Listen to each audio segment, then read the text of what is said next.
Brilliant. Welcome everyone to this week's Active Travel Cafe, and we'll start as usual with a little news roundup. So if you've got anything to share, please start your thinking caps, get your thinking caps on for that, and then we will move to our first speaker, who tonight I'm delighted to welcome Morgan Campbell, who is carrying out research into delivery cyclists. She's based at Leeds University, and we talk about delivery cyclists a lot at this session, whether they're riding for Deliveroo or Uber Eats or whoever. And her research is about how to kind of represent their experiences better in public discourse. So that's who we've got lined up in a little bit, but we'll start off tonight with our news roundup. So without further ado, who's got anything they'd like to share? Mark Strong, over to you. Hi. So yesterday there was an all-party session on the report by Living Streets and Bikeability Trust, which you probably can't see, but I'll put a link in the chat, which came out yesterday, which is their response to the government's road safety strategy. And it's full of really useful and interesting stuff. And that was followed by the parliamentary walk and wheel, which I was on. I don't think anyone else here was on it, but it was an interesting walk, a couple of miles walk through Westminster, followed by a very upbeat talk by Brian Deegan on how lots and lots of things are going to be really positive the next year. Not sure if I share Brian's sunny disposition on this, but anyway, he was very upbeat about everything's going to be really good in the near future. So I'll repeat that honestly. That's what he said. Thanks, Mark. And that's a reminder that I think they've still got, what do they call it, kind of bursary places open at the annual Active Travel Conference, which is taking place in York this year. If you go to Active City York, I think there's still some free places that can be applied for. H, can't see you, but you've got your hand up. Yeah, I've got it working again. Just a bit earlier today, Cycling Industry Europe had a webinar about the perfect bike share scheme, which was quite interesting to go to. I also did a bit of pre-research on High Trans Regional Transport Partnership. You'll be aware that Vivagan, the Canadian bike share system, pulled out of the UK and collapsed a lot of schemes here. But High Trans took over the fleet and have operated it. They're now working with a Portuguese facilitator for the software and hardware, the bike share schemes. We go something, I can't remember, I'll get the details to put them across. But a very interesting conversation with the guy and also with the High Trans guy about their continuing on small scale bike share schemes in Inverness, Fort William, and with a hope to extend it to Aviemore and places like that, and Elgin. Elgin will be good because with the RAF base at Forest, very high levels of cycle use. Any military air base has very high levels of cycle use. Thanks, H. And in that webinar that you went to, if it's possible to post the link to the page in the chat, that'd be really useful. I've had an email that says the details. I'll pass that back to you on the email. If you could put it in the chat, that would be great. Thanks, H. If I can find it, yeah. Over to Tim and then Martin.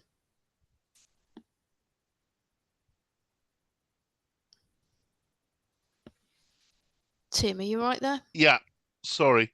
First time in Active Travel Cafe. It's the first time I haven't had a council meeting on a Tuesday evening for a long time. Yes, so we got some news from Suffolk finally.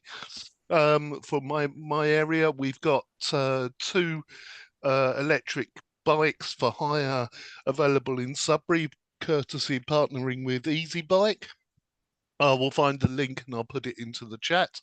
And secondly, we look to have secured some Active Travel England money to complete the resurfacing, the proper surfacing of a path all the way connecting Sudbury to the largest village on its border, which is Great Cornard, and we're working on other routes, especially in the Dedham Vale.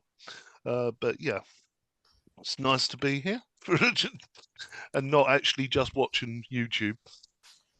Thank you. Brilliant. Well, thanks, Tim, for the live contribution. I'm glad you could make it. And yes, we've often discussed the time of the meeting, but 5 o'clock seems to be the least worst. And I've just noticed in the chat that both Greg and Ailey can't raise their hands. So Greg and Ailey, I'll come to you for an update after Martin. Over to you, Martin. I'll just try and take you off mute. Yeah, looks like you'll need to do that. Okay, can you hear me now? Yep. You can hear me now. Okay, little bit of news from Hertfordshire. In the past few weeks, we've just published a series of what have been termed standard details, which are for continuous footways over side roads. So some of those appear in LTM 120, and we've done a fair bit of research, including a lot of I'm trying to think of his name now. Scottish chap who worked for Living Streets, who did the Living Streets report on continuous footways. Anyhow, I can provide a link for them, and they are about the design priority, continuous footways over side roads. If you've got any comments about them, I'd be interested to hear them.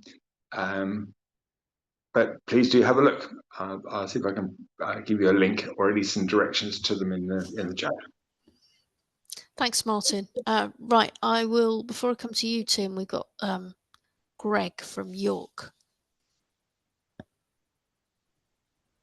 Hi, hello. Can everybody hear me? Yeah. Great. We have started our access barrier removals. Woo! First batch of 20 are almost complete. Whoa! And we been well received already so far, which is great. And we're also not only removing the barriers and adjusting them, but we're also installing missing tactile paving. So really good. Finally to be on the ground removing them all. So if anybody wants any copies of our report and documents and our how the council agreed it at the meetings, let me know and I can forward you the links to the public documents. Great. Getting in shape for the Active City Conference in yes. July. Get rid rid of a little bit less power, but and thank you to Mark and the team at Transport Initiatives. Can I just say we're doing a workshop? I think you're doing the workshop as well, Greg. Yeah, aren't with you? Ken at my colleague Ken. We're doing a yeah. workshop at Active City on it. Yeah. Great. Yeah, we should have a bit of a rundown of who's doing what actually to share that. We can do that another time. Right, Ailey. Sorry, Ailey. Don't worry, sorry. Ailey. No, I just wanted to say that if anybody in the campaigning world is feeling a bit jaded about campaigning and feeling that they're not getting anywhere, go to Belgium. I've just come back from a trip we organised to Ghent and Bruges. We got the ferry to Dunkirk and then cycled to Ghent and Bruges and had a couple of fantastic days with the local teams there. We were a group of about 19. Somebody called Robin Tucker was on it. Danny was on it. We had a couple of people from Stevenage, and we had a lot of LCC campaigners, as well as somebody from Action Vision Zero. And we learned so much, and we had such fun, feeling welcome and safe and appreciative of the cycling infrastructure there. I can't recommend it highly enough. Christian Woolmar is going to be writing it all up in an article for the LCC magazine in the autumn, so that'll be coming out soon. But we had a great time, thoroughly recommend it, and I've got a couple of really good contacts in each of those cities if you want them. So that was mine. Thanks, Ailey. Yeah, definitely good to have a little upbeat moment there. Over to you, Tom. Tim, are you gonna add to the upbeatness? Well, I don't know. I'll probably get thrown out of the chat now. I took my SUV to Cumbria last week, and I'm the sort of guy who reads planning notices on lampposts. And there's a little bridge in Coniston, in the centre of the town settlement, with a redundant version of the Liverpool Commercial Bank there. And it had a planning application notice out.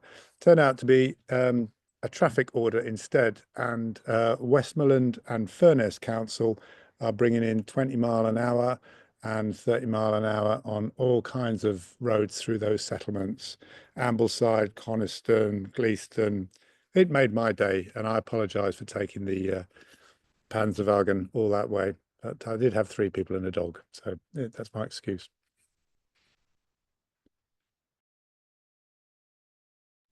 Thanks, Tim. I'm also someone who reads planning applications on lampposts. There's more than one of us, and that is good news. Yes.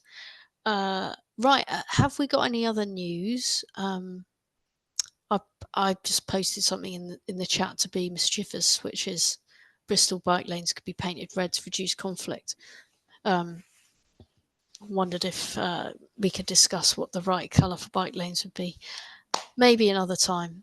Right, Morgan, are you here and ready to share with us your presentation? Hi, everyone. I'm here.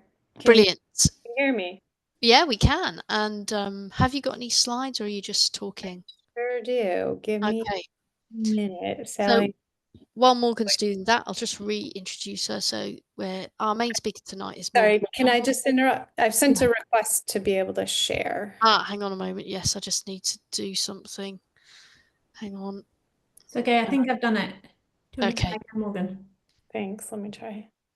Looks like it. Yes. There we go. Let me just get So we're delighted to welcome Morgan Campbell from the University of Leeds, who is researching the perspective of delivery cyclists. Over to you, Morgan. Well, thank you. And I'm delighted to be here and to be invited. So I've attended a few of these, and gosh, several months ago, Izzy presented from Possible, and that was great. Since then, we've been in touch regularly. So today, I'm going to share a little bit about a project that I did. And so I'm presenting this as understanding cycling from the perspective of food delivery cyclists. And yes, I'm based at the University of Leeds. And so just a quick overview, I'm going to go over some background and motivation for the research project, and then an introduction to the project and the methodology. And this has been a great opportunity for me because I haven't had time to really sift through a lot of what I have found. And so what I was able to do or try to do is structure some findings that I hope are relevant, and why I think it matters. And then hopefully we can have a really lively discussion and Q&A. And I just want to sort of premise a lot of the presentation with the fact that the nature of food delivery cycling is changing. It's changing every day. And just 2 weeks ago, Deliveroo was bought out by DoorDash. And so even the moment from which I made the application for a small bit of research to the time that the funding came in, enormous things had changed. And I'll try to go over that. But I just want to say that what I'm presenting today is very much contextual. And so you might be coming from different cities, you might have completely different demographics to what I'm talking about. And also, again, that snapshot component to it, that the research really was last spring and summer. And so, yeah, just take everything I say with a grain of salt, and like, by no means is this generalizable, but hopefully stimulating for discussion. And sorry, I can't read my screen as well as I thought because I see all these videos. But I start with this question of what is the genealogy of a Deliveroo rider? And I use Deliveroo as this blanket term because I'm picking up on the terminology that riders use. And I started the project by saying food delivery cyclist, which is a mouthful. And I was quickly told that everybody identifies as a rider. So if I use those terms interchangeably, it's because of that. And so we think about, there's a strong narrative of the Deliveroo rider as reckless, running red lights and doing all sorts of bad behavior that pisses off pedestrians, puts cyclists in a bad light. And I reflect on this quote. This is from 2023 about a alley cat race in London. And I can't see hands, but I don't know if the word alley cat race means anything to anybody. Yeah, I see a few nods. Okay, right. So, yeah, and I quote from this article. Obviously, it's irresponsible, James, an alley cat racer, told Cycling Weekly. A lot of them do ride fixed gear, running red lights. But that's kind of what bike messengering is. And so just as a provocation, I ask us to think about, has urban bike messengering ever not been sort of reckless? And should we kind of think about that as we move forward? And so urban courier culture, bike messengering, it really has a lot of origins in the 1980s, again, in the big cities. And thinking about Washington, D.C. is a prime example where it was really thriving.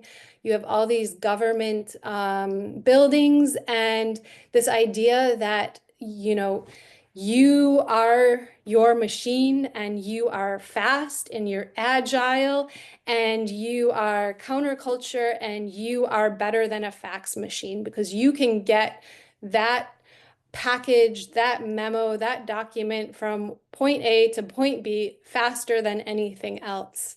And these are some great photos of bike messengers in Toronto from the 1990s. And I just quote a blog from 2005 from a woman named Katie Dang. She says, these are rebels with a job, and their ranks include tattooed hipsters, gutter punks trying to make a difference, hippies sticking to their environmental ideologies for another year, yearhead bikers whose machines are their lives, and believers in the cult of human power. And so that's, several decades ago. And how did I get into this work? Well, I was doing a lot of my PhD, my education in New York City. That's where I was living.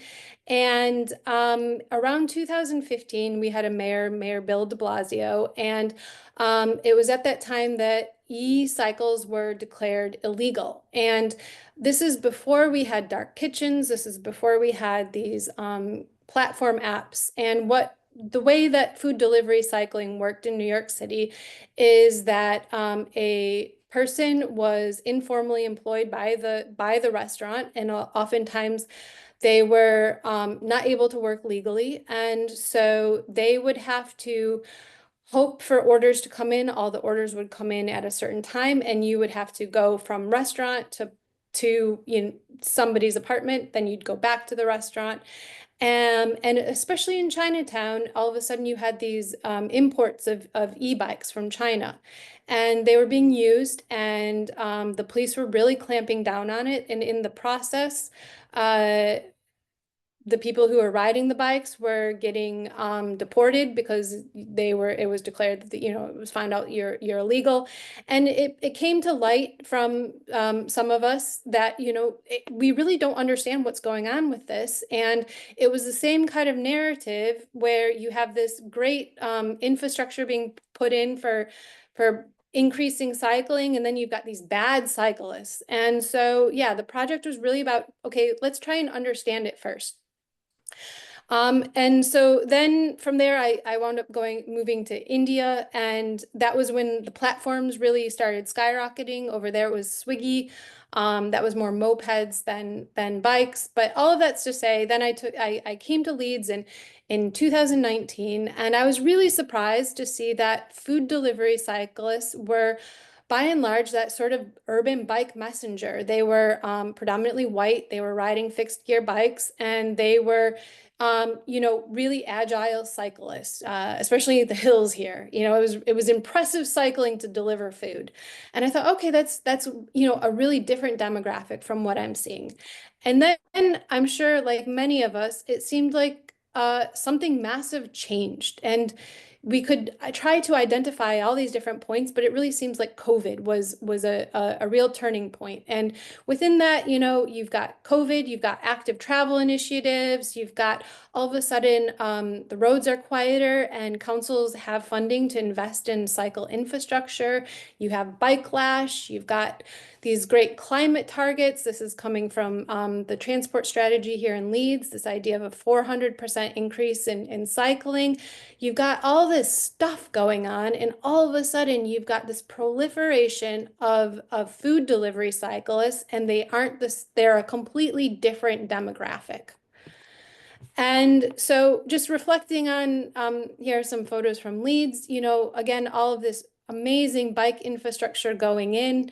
But by and large, and I'm not criticizing the infrastructure by any means, but, you know, a lot of people who are using it are riders. And then you also have pedestrians who seem to be using it quite a bit. And so we see this infrastructure serving a particular demographic, but yet this demographic does not seem to be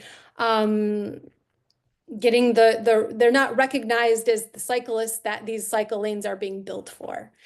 And so I really wanted to start unpacking all of these tensions that seem to be circling around this, you know, 2020, 2021. You've got especially then you've got complaints from the public that riders are loitering in the city center. But are these the same people who are also ordering from McDonald's, but they don't want to see the riders? You know, what's going on? And so the project was called Co-Producing the Leeds Cycle Network. And I had been working with the Influencing Travel Behavior team a little bit. They're a great team, and they really wanted to recognize that there are people who are cycling as a livelihood, but this question of how do you engage with them? And then there was a very small pot of money from Research England to do some participatory research, which is really what I like to do. And so we tried to design a project that would involve cyclists and really get their voices, treating their lived experience as expert knowledge in terms of how a cycle network works and the socio-spatial perspective. And understand the everyday experiences with an aim to really, you know, sustain this beyond the project. There were a handful of riders who had been in touch with the council who felt confident enough to engage with them, and so the project was really co-created with them. And as I sort of mentioned at the start of this, one of the big things though with funding is you put in an application and then several months pass, and then by the time you have the project and are ready to start, it's like a completely different landscape. And so what happened within that even sort of span between application and funding is that a lot of riders had completely left the job. They were so sick of the pay. They were so sick of everything that had happened.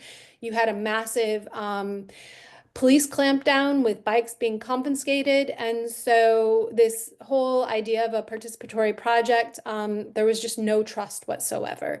So in practice, what I'm trying to say is that I would say about April last year, realizing that the survey, this idea of paying people a living wage to participate, it was all out the door. And so I spent about 2 months just hanging out in the city center, outside McDonald's, outside Jollibee's, trying to get some people to talk to me, trying to get some people to trust me. You know, a lot of barriers, white, American, academic, so on and so forth. But eventually what happened was some trust was built with certain communities. The far left is me trying to show a rider how to use a GoPro camera. As you can see, that did not go very well. We have a great organization here in Leeds called the Bike Mill. They restore bikes, so they put on a bike workshop for riders on how to repair. And then we had a fantastic cycle along. This is Chris from the Influencing Travel Behavior team, who came out with riders and did the whole map of their route to better understand. Before I continue, just to acknowledge that I spoke mostly to people of Indian origin, Pakistani, Bangladeshi, white British, British Pakistani, Sudanese, Eritrean, but the demographics were very different. There were many groups that I did not talk to, and I just want to acknowledge that there are many voices that didn't make it into this. So that is a reflection of this.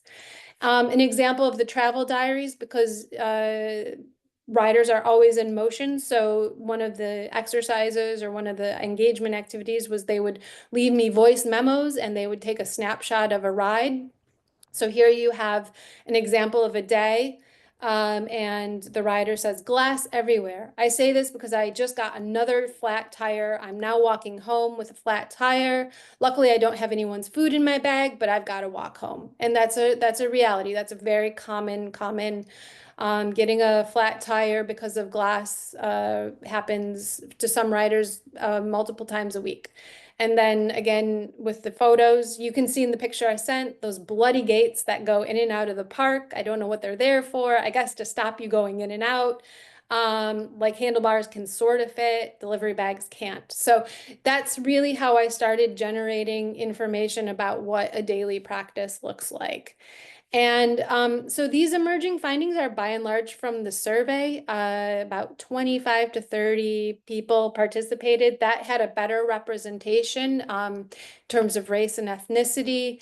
And from that, a few things to keep in mind is that the majority have lived in UK or Leeds for less than 5 years. They ride 20 hours or more per week, often more than 9 hours a day. Some of them commute into Leeds because they live in other areas, and Leeds is where there's the highest demand. Everybody who took the survey had experienced either an attempted bike theft or had their bike stolen. There was a lot of distrust about how the police handle those things. I would say maybe 50 to 70% had said they tried to report it, and then the rest of them said, why bother? I'm going to come back to this, but this is a real key point, that cars and mopeds get priority for orders on these platforms. I want to go back to the whole earlier bike courier culture and talk about a motivation for becoming a rider, because I think we see a lot of differences between these different cohorts. So this idea of an older cohort, usually British born, and the quote at the top, this idea that, I loved cycling, and in 2019, I could make 100 pounds in 4 hours, and then juxtapose that with a Bangladeshi male who really points out, I want to work, and I can't work, and I just want to earn something. And I think we really need to come back to that there are a lot of people, asylum seekers, or people who have been asylum seekers and recently now allowed to work, and they are at the job center day in and day out, and there are no jobs for them. And so this idea of dignity, and that it's better to wait outside a McDonald's for several hours a day and earn a very, very small amount than it is to just not get anything at all. And so, that really strikes me as an important narrative to keep in mind.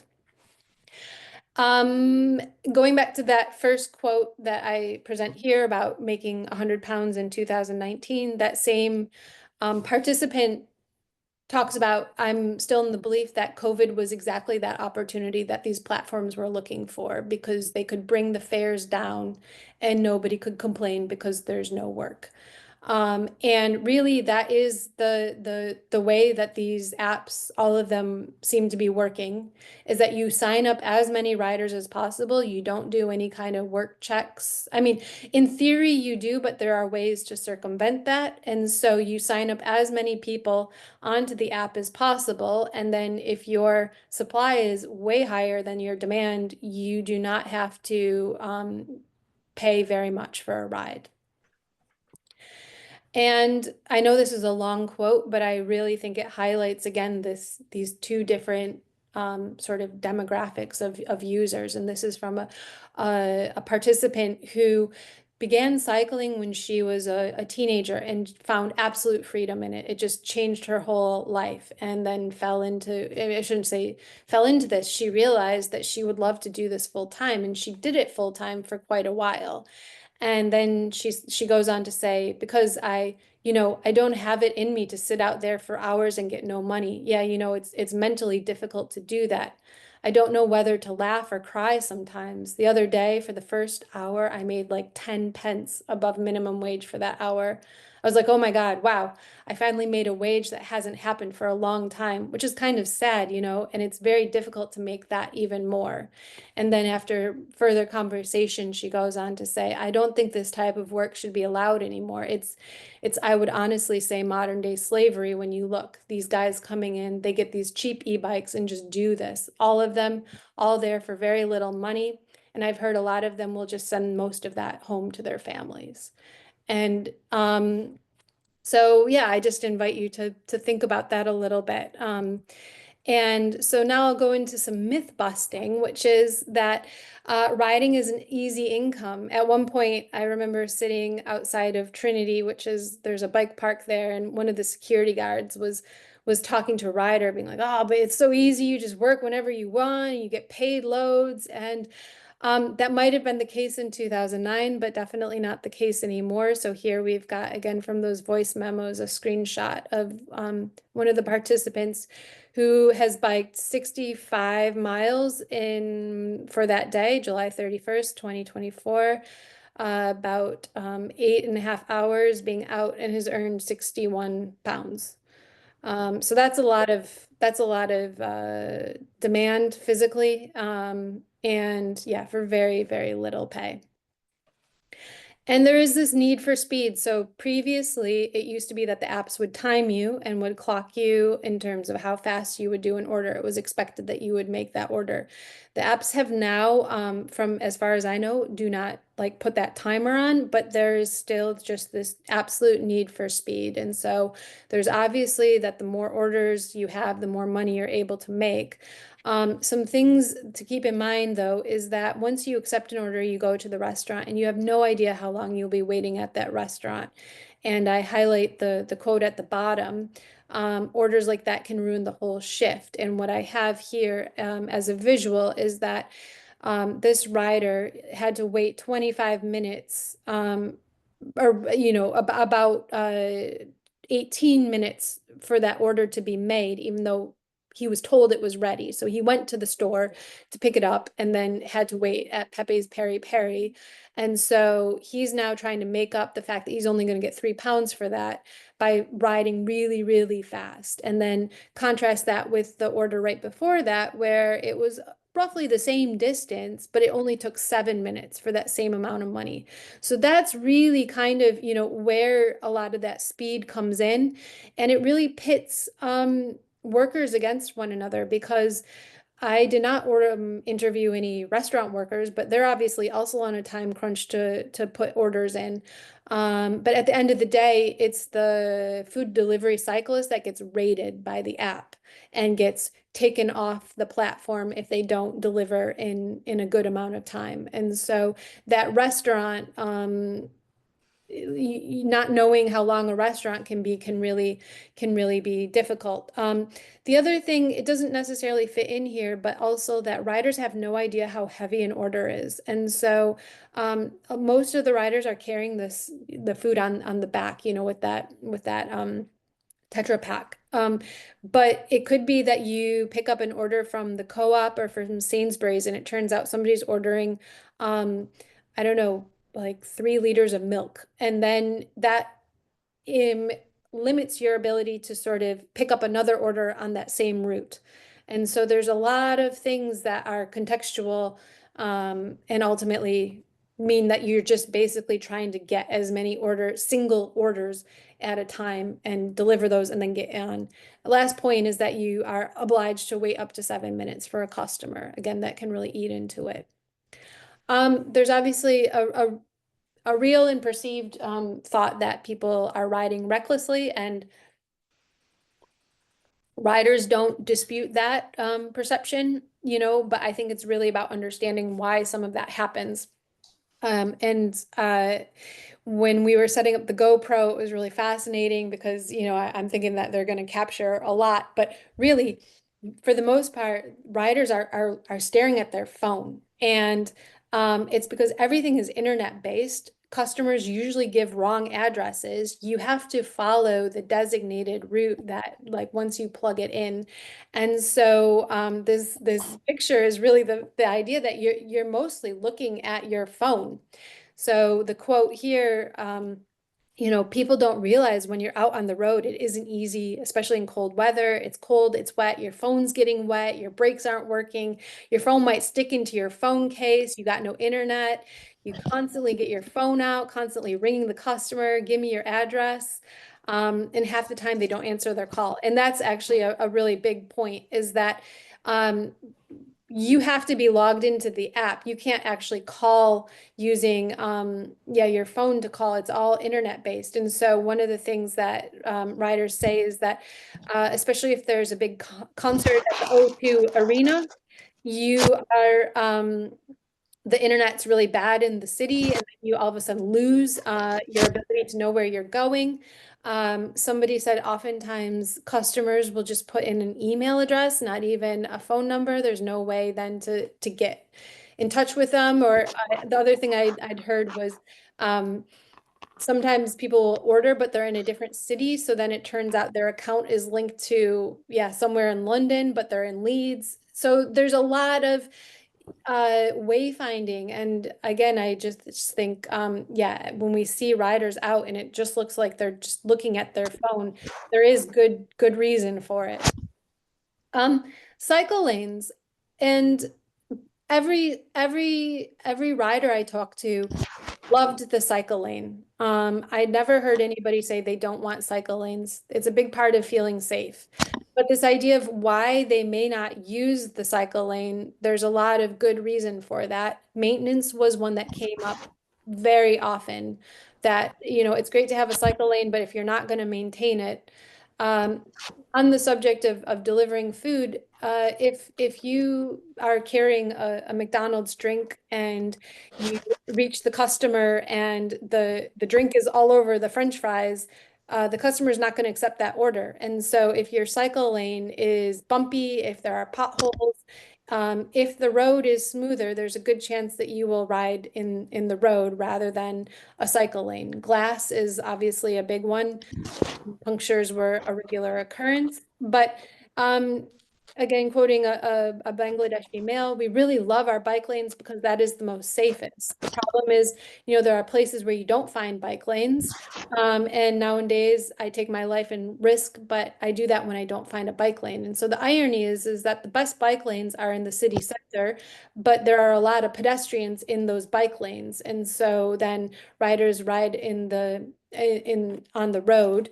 And then you also have, once you get out to the other neighborhoods, you don't really have good cycle lanes, or if you do, they're poorly maintained.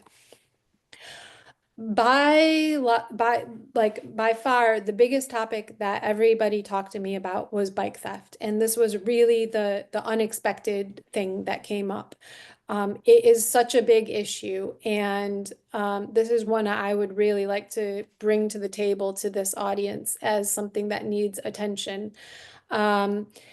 As I mentioned in the survey, not a single rider hadn't had an attempt at bike theft. But one of the things that I think is really different is that these are the means of livelihood for people. And this quote at the bottom of a white British female, she wound up leaving the riding completely after her bike was stolen. She had spent $2,000 on it, and she did not financially recover. She said she still mentally is really stressed out about it. She had a tracker on it, but the police aren't allowed to do anything with that tracking information, and I can talk more about that maybe in a Q&A. And talking to a union rep also really clarified all of this.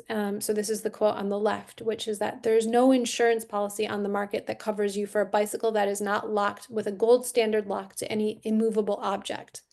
Now, the availability of any immovable object outside restaurants, outside customer locations, outside of pretty much everywhere that we are forced to enter to complete our job is immeasurably scarce. And this participant went on to say that all the platforms mandate that if a customer is on at the 15th floor and you need to go up there and you need to deliver that food. But in most of these locations, there is nothing, absolutely nothing to lock a bike to. And so it's not even that you have to go up there, you have to then wait up to 7 minutes for a customer to come take that. And so going back to this quote on the bottom, this particular participant said, you know, she still can't stop blaming herself because she did wind up locking the bike to itself. And this is really a constant consideration that riders have to make is, okay, I could find a Sheffield stand a 5-minute walk away, but then I don't have my bike in sight. I'm losing time. I have no idea if it's going to be there when I get back, which is the example of this top right quote where he did park it to a Sheffield stand and it was gone. You know, or you could try to just ask somebody to watch it. You know, you're not allowed to bring the bike in. If you do try to bring the bike in, you get yelled at by the restaurant staff or by people eating there. So it's really a huge dilemma for riders. Morgan, I just want to come in there and say, so we've got enough time for questions. Give it a couple more minutes. Thank you so much. Yeah, thanks. Okay, so I'll just kind of, I'm nearing the end, highlight harassment and discrimination. And there's a lot of harassment and discrimination that takes place. But I think we're all probably familiar, you know, with some of these narratives, but it really does impact. And then I just want to say how green is the gig economy? So Deliveroo came into the scene on the premise that it was this like sustainable urban food delivery. But the reality is, and I really had to fact check all of this, but basically, so in the pecking order, if you are a car, you get priority to an order. So it first gets offered to a car, it then gets offered to a motorbike, then to an e-bike, then to a pedal bike. I spoke to some riders who actually, so to register yourself, you just need to take a picture of a bike. I could go anywhere and take a picture of an e-bike and say that's my bike. So some of the riders were actually taking pictures of e-bikes just so that they could get priority, and then they would make it up by riding really, really, really fast. And then this point from the union rep that all these people are self-employed. And so I, you know, if I was driving my car for Uber Eats, I can claim my fuel tax as an expense. But as a rider, I can't claim any of my food. I can't claim anything that I need to kind of get through the day. You know, there are expenses. They have to constantly change tires. You know, it takes a lot to keep a bike in good shape. And so I want to say, why does this matter? It matters because it's not just a local issue and it's not just about bad behavior. It's really, in my personal opinion, it's about a system of exploitation and a failure to target that system. And I think it's fascinating because there's demand for green last mile connectivity. I mean, that is the future. But these platform workers aren't really considered part of the green economy. They're not necessarily considered that workforce that is going to take us into that next era. So how do we get them there? And this is I mean, this is Deliveroo outside the uni where I work, basically trying to get all the students to sign up for Deliveroo. So how do we you know, work together to kind of change this? Councils, and that's another area I didn't touch on, sorry, but just to recognize, you know, councils can't regulate these gig economies. They're really, they try, they're doing everything they can. The police, they're underfunded. So what can we do to sort of collectively work together and create solidarity? And so, yeah, just some ways of thinking through that. And I will end it there. Thank you so much. And sorry, I really took a lot of time. Not at all, Morgan. I just kind of wanted to, give you a sense of where you were up to, because you were covering so much ground and there's so much that we could talk about there. I wanted to start with one. We've got a few questions in the Q&A. So I think there's one question that sort of sums up a few, which is about the market and whether kind of are all companies the same. And I know a little bit about this because I work in Greater Manchester and we've created a deliveries charter, and in fact all companies aren't the same. Some of them employ riders, some of them don't. So just wondered if you could talk a bit about that, and from your perspective whether that came through in your research, that some riders were getting a better deal or being better looked after than others, or was this fairly across the board? So, and you mean that in respect to the different platforms? Yeah, like say Deliveroo, Just Yeah. Eats, Uber Eats. I think they're three of the biggest ones, but even within those three, I think one employs and one of the others doesn't.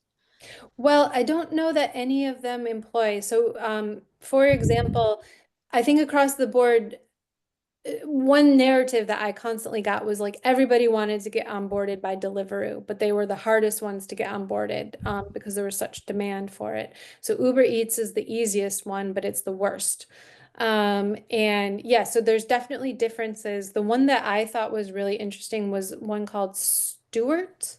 It used to be here in Leeds. It's not anymore. I think it's now mostly London-based. But one of the things that somebody who had worked for Stuart talked about is that there was a whole onboarding process within the company. So you would, as a rider, once you were onboarded, you would ride with an experienced rider to learn the routes and sort of just make sure that you know how to cycle, and that there was a rep from the riders to then talk to the company. So that was a really good example of best practice. I think that, so the other thing that comes out is, yeah, they're all very different. They all have, from what I can tell, some strengths and some weaknesses. It used to be that I think the other thing I've heard is that Uber Eats will pay slightly more as a baseline, but that they're like really not great to work for. And then sometimes some apps will tell you what you need to pick up, and that does make a huge difference because, again, depending on if you're carrying the pack versus if you have it maybe on the back of your bike. And so, yeah, they're all the apps are very different.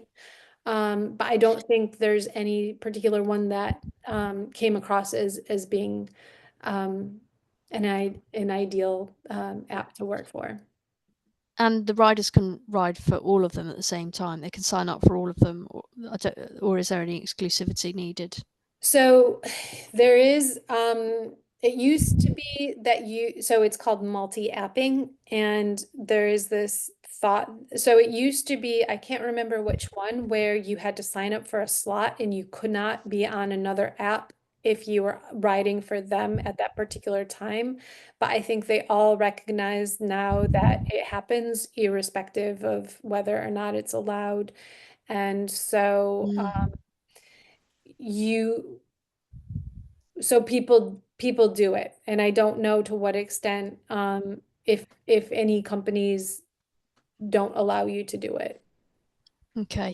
Yeah, we've got loads to get through. Andy, I'll come to you next. I just want to ask this one from Ben in the chat, which I think again sums up quite a few questions, which is I'll ask it slightly differently, but were you aware in your conversations of any of the riders being aware of perhaps the impact of them needing to get somewhere quickly, breaking highways rules, riding on pavements? Is that something that they're aware of? Do they not care? Is it that like they're just been put in that position because of this real dog eat dog gig economy that they're working in?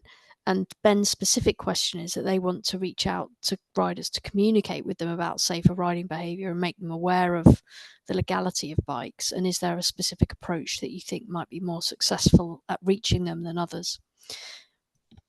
That's a lot. Let me. Sorry. Yeah. No, did it come up, and how would you suggest kind of taking it Absolutely, forward? absolutely. So in the interviews, that was always, I can't remember quite how I would ask it. I would sort of frame it from their perspective. And it certainly came up when we were riding with Chris from the council. So every rider that I spoke to is aware of bad practice. Some interesting things would be that often many riders would sort of be like, oh, it's not me who does it. Or it's, I always slow down if I see a pedestrian approaching, or if I'm approaching a pedestrian. But so they would sometimes try and frame themselves as a, like, I'm the good one. It's these other ones that are bad. I think the ones without being maybe super over, I think the ones who ride the worst, who probably don't know any of the code and everything, are the ones that I didn't talk to, and that's because of the language barrier. I will say that I talked to, and I wasn't able to record any of it because of wishes.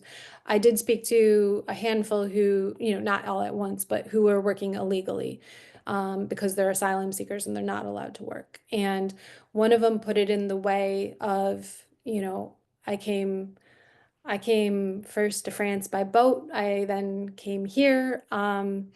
My goal is to send money home, and I don't think about my death. I think about my son. And that was like a very grim sort of reality of these people, for some of them, they are just trying to get an order. And yeah, they're not thinking about anything other than how can I get some money? And it's not like money for them. Yeah. So thank you. That's a really strong perspective to think about. Yeah. Yeah, I wish I could have recorded that one because it was the way it was summarized. But it was, yeah, like, somebody's survived being prosecuted, somebody's survived coming over by a boat. Like whether or not they're riding recklessly in the city center of Leeds is not their not what they're not their priority. Yeah. Andy, do you want to come in now? And then I've got quite a few questions to ask you from the chat, Morgan. Sure, yeah. I just wanted to say, well, first of all, thanks to Morgan. That's a really useful summary. The experience in Leicester echoes much of what Morgan said there, particularly the points of you've got to look at this as a multi-agency partnership response, because there are issues which are way beyond the active travel and transport world with this gig economy. But just a couple of heads up, or a couple of pointers from the experience that we've had working on Operation Pedal Fast in the city, which has been a police enforcement led initiative, but in partnership with the city council. The police were very mindful not to be pursuing people around issues which weren't of immediate concern for them. So the legality or the illegality of people within that economy is something which is of significance. The local bike shops report that the lack of access to credit, particularly amongst people who don't have status to work within the city, and the propensity for people to be masked up because of that. But the lack of access to credit means that people can't ride and can't afford bikes which are legal and safe for them or the other street users that they're interacting with. And then I think it also flags up for our sector the lack of support for adult cycle training is woeful currently, and I think the inability for the institutions and the organisations that we are more closely associated with to work with this new generation of riders, these early adopters into the last mile delivery system, often and are also often ignored by the cargo bike kind of legal kind of sector within the market. I think that's really significant. Brian Deegan is in discussions with Catapult at the moment, and we've had some discussions with them as one local authority, and I'm sure there's plenty of others around a research project which can help frame or answer or kind of look at some of these topics, because cities, I can guarantee cities are crying out for support in this sector and do want to tread carefully and not absolutely trample over the needs of the people who are actually directly involved, who Megan's sensibly been talking to about the issues directly. So, well done so far. Well, thank you. Yeah, absolutely. And thanks for sharing all of that. And it reminds me to say that, yeah, a lot of these riders are renting bikes, and I can outline like the whole process if anybody's interested in the details. But so many of them don't know that their bike is illegal because it's not their bike, and they're just and it's very predatory in some ways, because there is somebody who can legally work in this country and are maybe from that same community, and then they're saying, look, you get 100 pounds a month from the government to try and live while you're, waiting on your status. So you pay me 40 pounds a week, and I will let you rent my account, and I will let you rent this bike, and you pay me 40 pounds, and then whatever else you earn, you can keep. And so, yeah, they have no idea. And I think going back to that original point, that many of the riders I spoke to love riding. Even it doesn't, I'll use the example of the Sudanese cyclist. He knew how to fix a bike, and he really likes cycling. So I don't think that necessarily it is the structure and the situation with these platforms. And I'm sure Leeds City Council is not alone with the number of complaints and concerns they have. And so they're trying to think, okay, well then do we make cyclists dismount and walk their bike in the pedestrian areas? But the problem really is, well, you could do that if you then mandate that the app builds in more time, or pays a little bit more. So it's really in my mind, and to go back to this other question around training, I think riders would be very open to all of that. It's just that nobody's really looking out for them. And so, yeah, building in something else. But again, it's one of those, who has the capacity, who has the funding for that, where, yeah, some of those questions come in. The other thing I'll mention is that in the cycle along, Chris mentioned the user hierarchy of the road hierarchy, and that was not something that our good cyclists were familiar with. So I think that there's definitely something. And going back to Stuart as this example of a good company that I don't think is active very much anymore, maybe because they were too good, right? They didn't make enough of a profit for their shareholders. So this idea that, there was an investment of time into the cohort of cyclists who would be working for you to deliver these groceries or food and so on. So yeah, that would be, I think, a possibility. Thank you. And Morgan, another sort of summary question from the chat, and obviously this has come through from what you've said and the questions and comments about, actually it's quite complex issue. There's quite a lot going on, the gig economy, the types of riders we're talking about, the growth of deliveries. But on the question of regulation, can you foresee, having seen, done this research, met and spoken and understood this world a whole lot more, is there any kind of regulation that would help, i.e. without penalising the riders, but would that make the companies essentially take more responsibility for the welfare of their riders, that wouldn't penalise the riders? If you see what I'm getting at.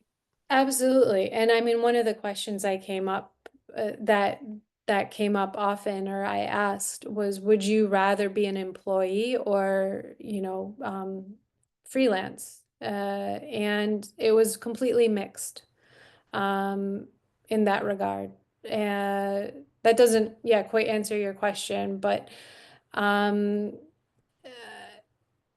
I see that there's a great article by an academic named Tom Cohen called "Waiting for the Next Uber," and the ways in which, it's not just. I mean, the gig economy is one, but when we think about all the e-scooters that are just discarded on our city streets, and this idea that these companies go bust, and who then picks up after the mess that they've left.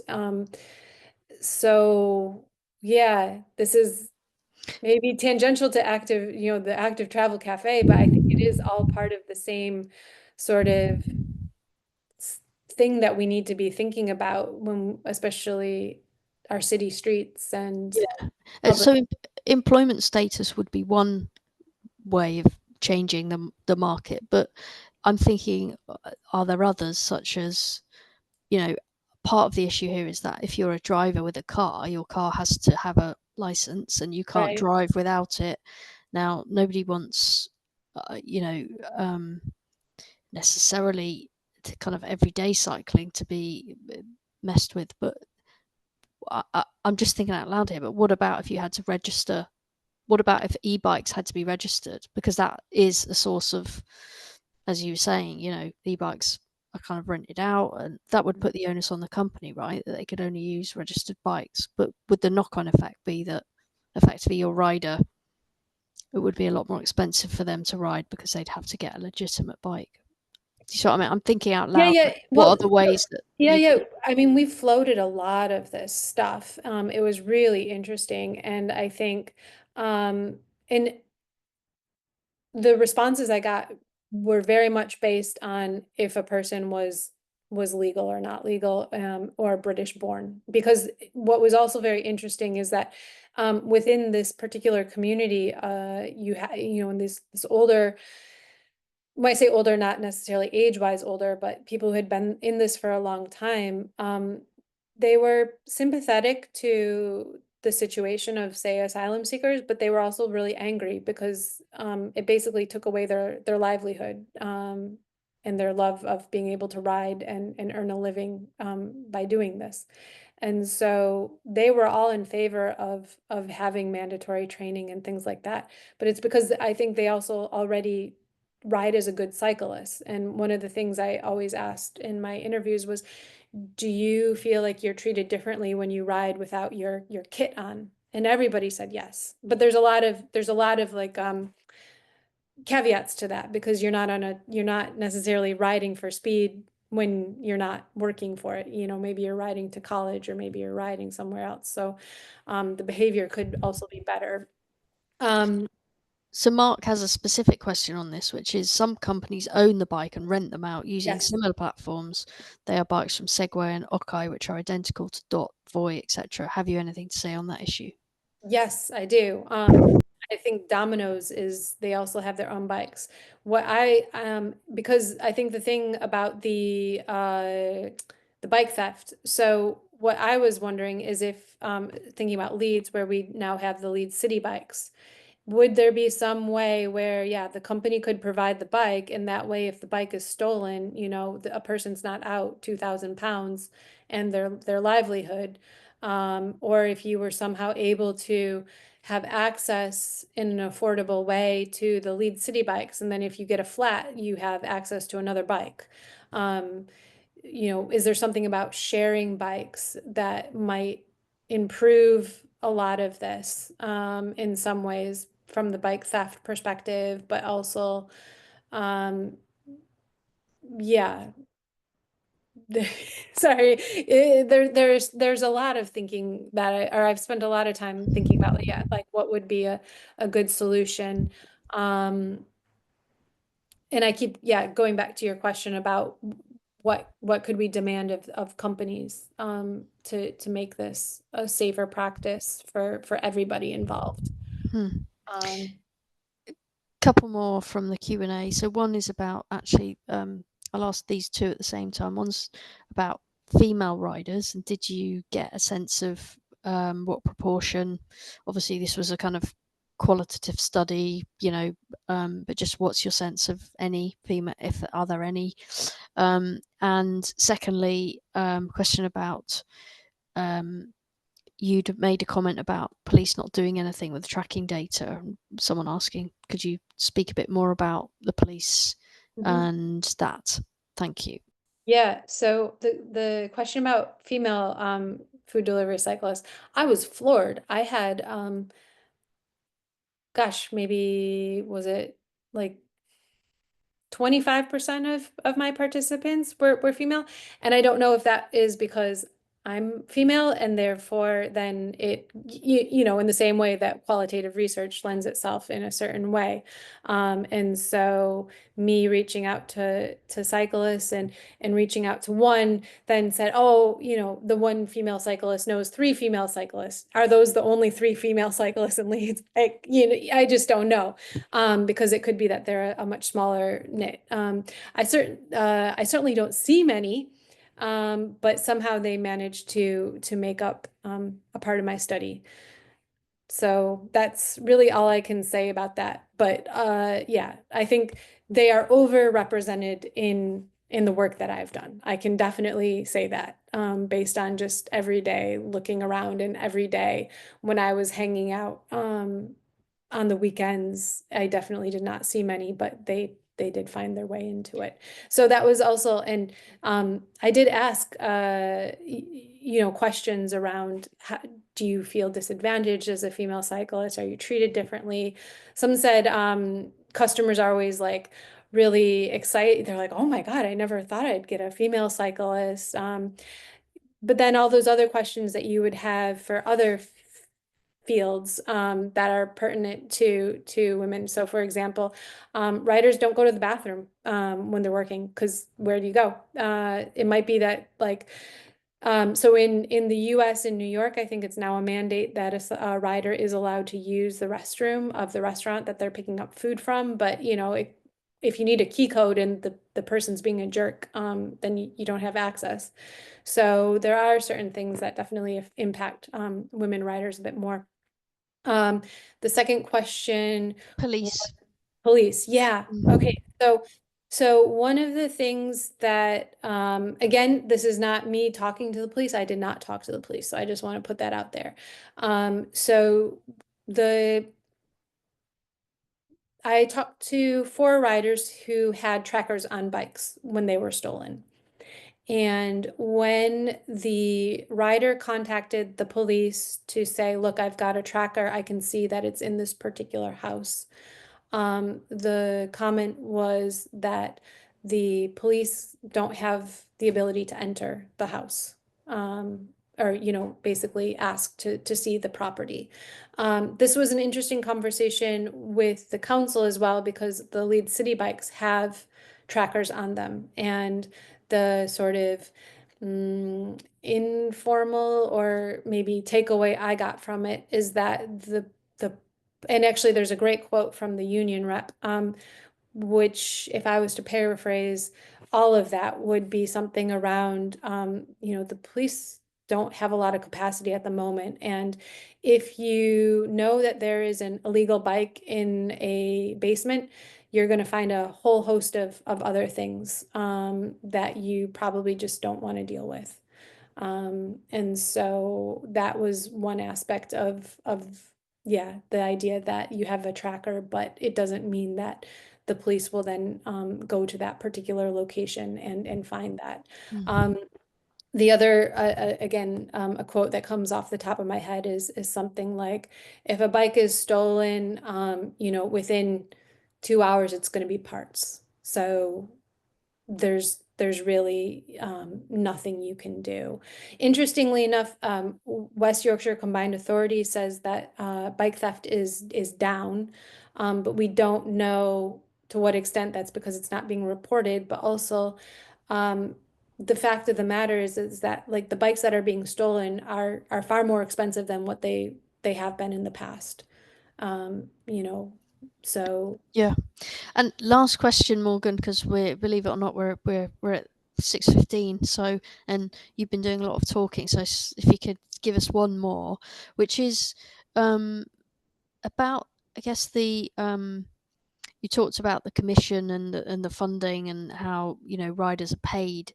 Do you have any? Could you give us any more insight into whether there is any consistency there about the kind of commission that the riders are on? Does it really depend who they're riding with? Is that worthy of a study?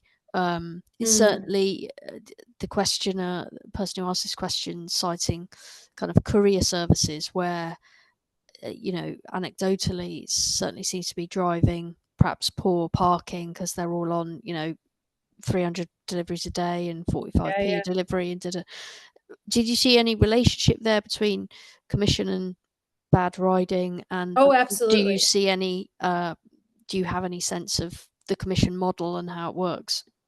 Yeah, I don't have a sense of the commission model apart from me trying to figure it out.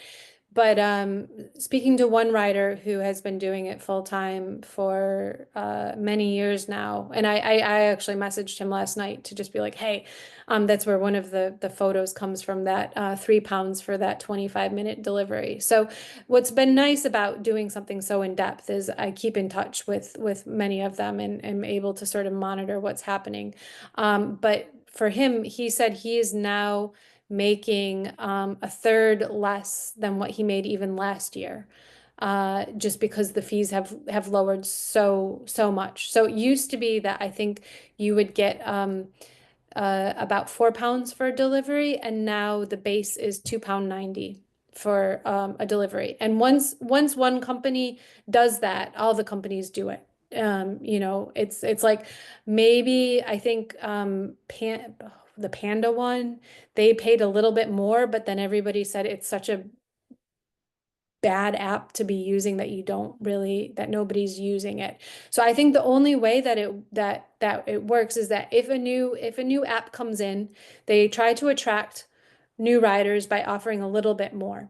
The other thing that used to happen is that you would get so there's the surge in, if there aren't many riders out, then they will say, oh, we'll give you an extra 50 pence for delivery. The other thing that I didn't think I talked about, but like the irony is that the worse the weather is, the more your service is in demand, because nobody wants to go and get their takeaway when it's pouring out. So one thing that I was constantly asking is, okay, so could we pay more in inclement weather so that they ride safer, with the idea that we're going to give you £2 more for your delivery because this is really, you know, dangerous? But no, it's not. It's only if there are fewer riders out that there will be this like boost is what it's called. They'll put a little fee boost on it. And so that's really the way that they work. And then it used to be that the fee boost was a lot more, and now, yeah, you could, if your base order is £2.90, maybe you'll get a fare boost to £3.50 for that same order. You don't get more if it weighs more. You don't. So there's a lot of it that I don't understand. Some of it is based on distance. And then also the other thing to keep in mind, again, this was not really talked about, but there are certain areas that people won't go into because they'll say, you know, look, you're in this tension of, okay, maybe I get £6 to make that delivery to this like kind of not great neighborhood, but the likelihood of my bike getting stolen is so high. Also to say, like, a lot of these riders are getting targeted. So you get, I don't know if this is true in other cities. I'm so sorry I keep talking. It's like I've got all this information. Don't know how to share it. But in Leeds, what is happening is for riders, guys on scooters will come and they'll follow a rider, and then in particular neighborhoods, and particularly, you know, three guys on two scooters, and then the rider, especially if it's late at night, they'll get stopped. And then the rider will be held at knife point, and they have to give up their bike and their earnings. Well, most of the earnings come digitally. So I think in the work that I did, I met 3 riders that had knife cuts on them from this kind of thing. And so you're then in this like awkward situation where if you refuse all of those, you know, really like small deliveries into crappy dangerous neighborhoods, you don't make anything that day, but like the risk is really high. So, that leads into what you were asking before, where I think the apps know that a certain neighborhood is not necessarily very desirable. So maybe you would get a little bit more to go to that neighborhood. But Gosh, yes, I need a whole nother. We need a whole nother definitely session. think we need more work done in that, and to better understand the how the fees work. I get sent all these screenshots trying to show me, like why this order was £7 and then this order was only for £4, but I still don't understand it. Well, thank you for sharing what you have done and definitely presenting, you know, a perspective of people who we see a lot of and some people use a lot, get deliveries from. But yeah, I think we've all learned a lot from your research, and I'm sure we'll want to talk about this some more in future sessions. So thanks very much, Morgan. That's the end. Thank you, Morgan. And if everyone, I'm sure, wants to post in the chat to say thanks. If there's anywhere that they can read more about this, whether you've published anything, do feel free to paste that. So that's all for this week's session. We are not back next week because next week is half term. So Active Travel Cafe is back on the 3rd of June when we're going to be hearing from the Manchester Joyriders about how they are kind of, making it joyful to ride. So brilliant. And thanks again, Morgan. Thank you.